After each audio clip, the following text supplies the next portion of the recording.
Hello, hello, hello, and welcome back. Today I'm bringing you a video of the series of the most beautiful banknotes. That will be episode 8.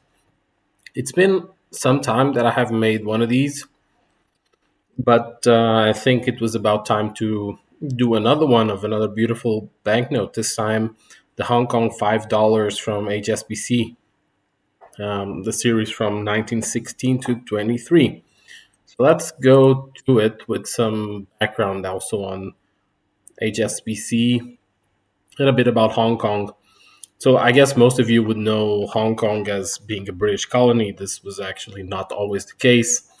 It was actually won by or gained by the British Empire in 1842, and it was not as the size that it is today. It got some expansion still in the 19th century.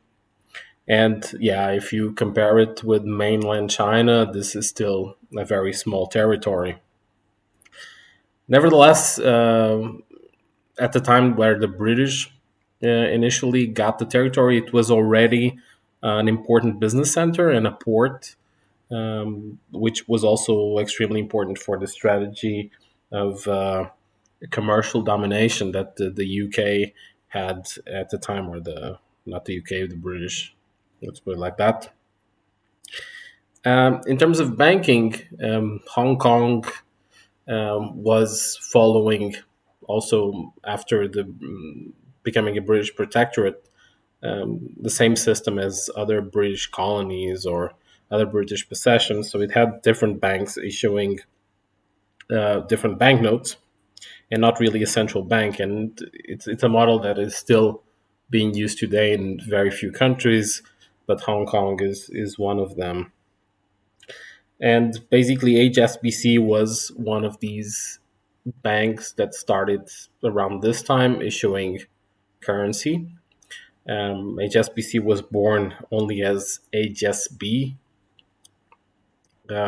so it was Hong Kong and Shanghai banking at the time, not banking corporation. Corporation came a few years later, or 1 year later. Actually, they added corporation to the name. So the fact is HSBC, and it was all still in 1865 that they issued the first series of banknotes, which, to be honest, only the $25 is actually known to exist. Everything else, and even that one is a remainder, but everything else was not is not seen, or at least public. It was not, never came to light. So that was the first series. They started issuing then another type of series starting in still in the late 19th century. There was two or three different series back then, most of them with handwritten dates, for example. And all of these are well, extremely rare, especially the ones until 1883. Most of the examples that are known are either the low denomination of $5 or they are canceled banknotes. So overall, just for the sake of explanation, everything that is from the 19th century is extremely rare and mostly non-existent, even if the pics are there. So it was existent at the time, but no no banknote survived, for example. Then come the 20th century, and with that, the banknotes became a bit more of artistic all over the world, and Hong Kong was not any difference. And the banknote that we are looking into today is from this series, the one from 1916 to 1923, which by itself is actually a refurbishment of the previous series, the one from 1905 to 1915. The big differences being the back of the banknotes has a different color. Um, from all of these, so from the 5, 10, 50, 100, and $500 banknotes, the only one that has that the normal person can still get is the one that I'm showing today, the $5, and even that you will see that the price is are a few $1,000s even in low grades. The other ones, especially the 50s, 100, and 500, if real, like there are counterfeits out there, they will go for well for unimaginable prices, and some of them had not even been sold. The 500, for example, according to HSBC, all these banknotes were redeemed, so there's no issued one existing.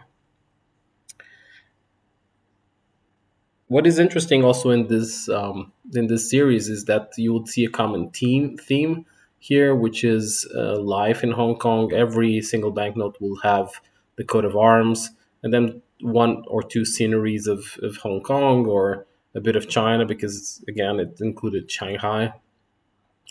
But the exception is the $50 one, which has the head of Apollo on the front, the Greek god. But that's a different story for a different time. So going to our banknote today, the $5.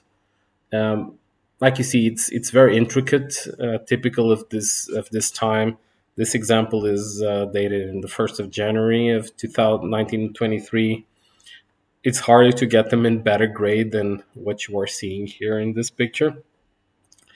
Um, and you see that there's text mainly in English, of course, but also in Cantonese, clearly stating that this was, yeah, Cantonese was one of the main languages used, or actually it was the main language used, as white population in Hong Kong was never a majority by any stretch. But on the front, you see on the left side the daily life of that could be any Chinese or any yeah, Chinese Hong Kong street with street sellers are transporting things. In the middle, you have the coat of arms of the British possession of Hong Kong, which you can see more in detail on the right side. And on the picture on the lower right is then the type of typical ship that is still seen today, although only for touristic reasons, in the Victoria Harbor, so in the center of Hong Kong. And at the time, this was also, I guess, a symbol from the commercial importance of the city and the domination in terms of being an important port. So the banknote is from Waterloos and Sons, as all of the theories are. And you can clearly see also from the style that is like that. It's also present in many colonial British possessions and this kind of style. Back, and again, this is pick 166, so the series prior to this one, the one from 1905 to 1915, also has the same back, but instead of having the color green, it has a reddish color, and in the center is actually a photo of the headquarters of the HSBC at the time. They did change the headquarters after that in, I think, in the 30s or something like that, to a more modern building, and then they changed it again to the building that is today, which I will talk about a bit next. In terms of pricing, as you can see, it's not a cheap banknote. Market prices that you can see completely below. I couldn't find any uncirculated register of this banknote, but there's one almost uncirculated that was sold for 40,000 USD. The banknote book says uncirculated should be around 25,000. That's an underprice. Even in extremely fine, you'll see it at around 20,000 in reality. And like I said, fine to very fine, it's more obtainable for the common man.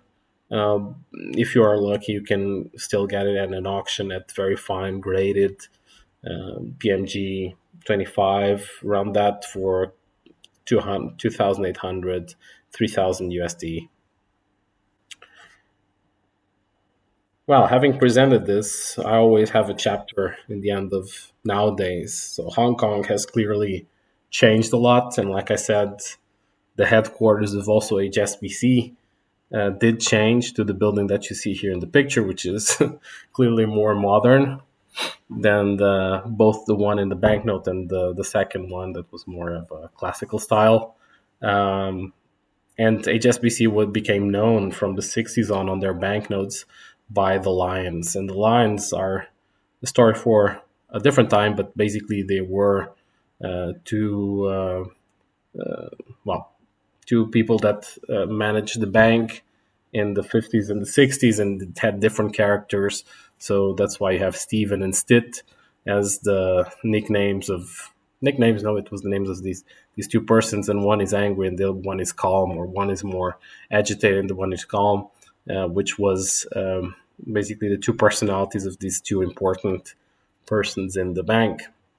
But that's maybe on a different story.